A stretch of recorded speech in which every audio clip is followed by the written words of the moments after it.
नमस्कार दोस्तों, आप देख रहे हैं पब्लिक पॉइंट न्यूज, जहां मिलती है आपको सच और सही खबर सबसे पहले। चलिए शुरू करते हैं आज की बड़ी खबरें। इससे पहले आप न्यूज कहां से देख रहे हैं यह कमेंट में लिखना बिल्कुल ना भूले। रीवा में दर्दनाक सड़क हादसा, तेज रफ्तार ऑडी ने बाइक सवार परिवार को कुचला, 3 की मौत। रीवा में तेज रफ्तार और लापरवाही ने एक खुशहाल परिवार की खुशियां छीन ली। एक बेकाबू ऑडी कार ने बाइक सवार परिवार को जोरदार टक्कर मार दी, जिसमें महिला समेत 3 लोगों की मौके पर ही मौत हो गई। हादसा इतना भयानक था कि बाइक के परखच्चे उड़ गए और कार भी क्षतिग्रस्त हो गई। बताया जा रहा है कि मृतक पिता अपने बेटे की शादी का न्योता देने परिवार के साथ जा रहे थे। रास्ते में यह दर्दनाक हादसा हो गया। घटना की सूचना मिलते ही पुलिस मौके पर पहुंची और शवों को पोस्टमार्टम के लिए भेजा। पुलिस ने कार चालक के खिलाफ मामला दर्ज कर जांच शुरू कर दी है। इस हादसे से पूरे इलाके में शोक की लहर है।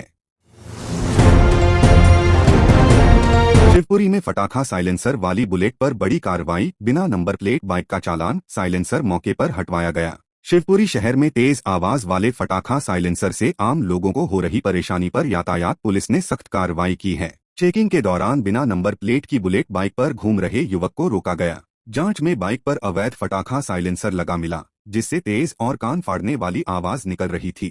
पुलिस ने मौके पर ही बाइक का साइलेंसर हटवाया और नियमों के उल्लंघन पर 1,500 रुपए का चालान काटा।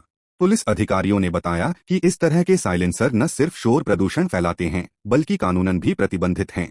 आगे भी ऐसे वाहनों के खिलाफ अभियान जारी रहेगा। इटारसी में दिल दहला देने वाला हादसा, पुल की रेलिंग तोड़कर नहर में गिरी तेज रफ्तार कार, खिड़की पीटते रह गए युवक, 3 की दर्दनाक मौत। इटारसी में रविवार देर रात एक भीषण सड़क हादसे में 3 युवकों की जान चली गई। तेज रफ्तार कार अनियंत्रित होकर पुल की रेलिंग तोड़ते हुए सीधे नहर में जा गिरी। कार में सवार युवक बाहर निकलने के लिए खिड़की का शीशा तोड़ने की कोशिश करते रहे, लेकिन कुछ ही पलों में वाहन पानी में डूब गया। मौके पर मौजूद लोगों ने शोर सुना और मदद की कोशिश की, पर तब तक बहुत देर हो चुकी थी। सूचना मिलते ही पुलिस और प्रशासन की टीम पहुंची और रेस्क्यू कर कार को बाहर निकाला गया। हादसे ने पूरे इलाके में शोक का माहौल बना दिया। पुलिस मामले की जांच कर रही है। ग्वालियर पहुंचे भाजपा किसान मोर्चा अध्यक्ष राजकुमार चाहर, किसानों की जमीन पर कब्जे को लेकर दिया बड़ा बयान। भाजपा किसान मोर्चा के राष्ट्रीय अध्यक्ष राजकुमार चाहर शनिवार को ग्वालियर पहुंचे। इस दौरान उन्होंने किसानों से जुड़े मुद्दों पर बात करते हुए पट्टे की जमीन पर हो रहे कब्जों को गंभीर विषय बताया। चाहर ने कहा कि किसानों की जमीन उनकी आजीविका का आधार है और उस पर किसी भी तरह का अवैध कब्जा बर्दाश्त नहीं किया जाएगा। उन्होंने स्पष्ट किया कि प्रशासन पूरे मामले पर लगातार निगरानी रखे हुए है और जहां भी शिकायत मिल रही है वहां कार्रवाई की जा रही है। ग्वालियर के बिगड़ते ट्रैफिक पर मंथन, सांसद ने ब्लैक स्पॉट हटाने और वैकल्पिक मार्गों पर दिया जोर। ग्वालियर में लगातार बिगड़ती ट्रैफिक व्यवस्था को लेकर 1 घंटे तक विस्तृत चर्चा की गई। बैठक में सांसद ने शहर के प्रमुख ब्लैक स्पॉट को जल्द हटाने के निर्देश दिए और कहा कि दुर्घटनाओं की आशंका वाले स्थानों पर तुरंत सुधार जरूरी है। उन्होंने ट्रैफिक दबाव कम करने के लिए वैकल्पिक मार्गों की पहचान कर उन्हें विकसित करने पर जोर दिया। सांसद ने नगर निगम के रवैये पर नाराजगी जताते हुए कहा कि योजनाएं बनाने के साथ जमीन पर काम भी दिखना चाहिए। उन्होंने ट्रैफिक पुलिस, निगम और प्रशासन के बीच बेहतर समन्वय की आवश्यकता बताई। बैठक में अधिकारियों को समयबद्ध कार्य योजना बनाकर ट्रैफिक सुधार के ठोस कदम उठाने के निर्देश दिए गए। मंदसौर में 13 करोड़ की एमडी ड्रग्स फैक्ट्री का भंडाफोड़, 2 आरोपी गिरफ्तार।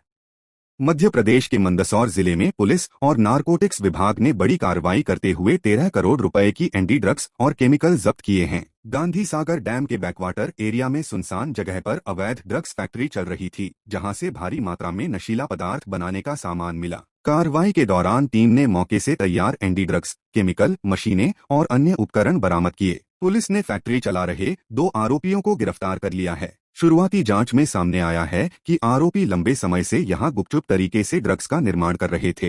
पुलिस अब नेटवर्क से जुड़े अन्य लोगों की तलाश कर रही है और यह भी जांच की जा रही है कि नशीला माल किन किन राज्यों में सप्लाई किया जा रहा था।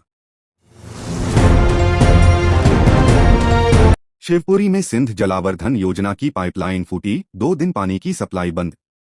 शिवपुरी शहर में एक बार फिर सिंध जलावर्धन योजना की पाइपलाइन फूटने से जलापूर्ति प्रभावित हो गई है। जानकारी के अनुसार पाइपलाइन में तकनीकी खराबी आने के कारण शहर में अगले 2 दिनों तक पानी की सप्लाई बाधित रहेगी। अचानक पाइप फूटने से बड़ी मात्रा में पानी बह गया, जिससे आसपास के इलाके में भी परेशानी हुई। नगर पालिका और जल विभाग की टीम मौके पर पहुंचकर मरम्मत कार्य में जुट गई है। अधिकारियों का कहना है कि पाइपलाइन को जल्द से जल्द ठीक करने का प्रयास किया जा रहा है। जलापूर्ति ठप होने से शहरवासियों को पानी की भारी किल्लत का सामना करना पड़ रहा है। प्रशासन ने लोगों से अपील की है कि वे पानी का संयम से उपयोग करें और सहयोग बनाए रखें। इंदौर में वर्चस्व की लड़ाई में बीजेपी मंडल उपाध्यक्ष पर हमला कराने का आरोप, युवकों से मारपीट। जिले में वर्चस्व को लेकर चल रहे विवाद ने हिंसक रूप ले लिया। आरोप है कि बीजेपी के एक मंडल उपाध्यक्ष अपने साथियों के साथ मौके पर पहुंचे और युवकों पर हमला कर दिया। जानकारी के अनुसार आरोपी कार से आए, रास्ते में युवकों की गाड़ी रुकवाई और फिर उनके साथ मारपीट की। घटना में कुछ युवकों को चोटें आई हैं, जिन्हें इलाज के लिए अस्पताल ले जाया गया। पीड़ितों ने थाने में शिकायत दर्ज कराई है। पुलिस ने मामला दर्ज कर जांच शुरू कर दी है। प्रारंभिक जांच में आपसी रंजिश और दबदबे की लड़ाई सामने आ रही है। पुलिस सीसीटीवी फुटेज और चश्मदीदों के बयान के आधार पर आरोपियों की भूमिका की जांच कर रही है। दतिया में पुराने विवाद को लेकर 2 समाज आमने सामने, मारपीट के बाद थाने में राजीनामा। दतिया जिले में बघेल और परिहार समाज के लोगों के बीच पुराने विवाद को लेकर कहासुनी हो गई, जो देखते ही देखते मारपीट में बदल गई। घटना में दोनों पक्षों के कुछ लोगों को चोटें आईं, जिन्हें इलाज के लिए अस्पताल ले जाया गया। सूचना मिलते ही पुलिस मौके पर पहुंची और हालात पर काबू पाया। पुलिस दोनों पक्षों को थाने ले गई, जहां समझाइश के बाद आपसी सहमति से राजीनामा हो गया। पुलिस अधिकारियों के अनुसार विवाद पहले से चला आ रहा था, जो अचानक भड़क उठा। समय रहते हस्तक्षेप से मामला बड़ा होने से बच गया। प्रशासन ने दोनों पक्षों से शांति बनाए रखने की अपील की है और भविष्य में विवाद न हो, इसके लिए सख्त कार्रवाई की चेतावनी भी दी है। भोपाल मेट्रो की सैर से बच्चों में दिखा उत्साह, 400 बच्चों ने लिया खास अनुभव। भोपाल में मेट्रो ट्रेन का सफर बच्चों के लिए यादगार बन गया। शहर के अलग अलग स्कूलों से आए करीब 400 बच्चों ने मेट्रो में यात्रा की और ऊपर से शहर का नजारा देखकर खुशी से झूम उठे। बच्चों ने मेट्रो के कोच, स्टेशन और सुविधाओं को बड़े ध्यान से देखा। इस दौरान उन्होंने मेट्रो स्टाफ से कई सवाल पूछे, जैसे मेट्रो कैसे चलती है, बिजली कहां से आती है और ट्रेन कितनी तेज दौड़ती है। स्टाफ ने बच्चों को सरल भाषा में मेट्रो की कार्यप्रणाली समझाई। यह सफर बच्चों के लिए ज्ञानवर्धक और रोमांचक रहा। कार्यक्रम का उद्देश्य बच्चों को आधुनिक परिवहन व्यवस्था से परिचित कराना और उनमें तकनीक के प्रति रुचि बढ़ाना था।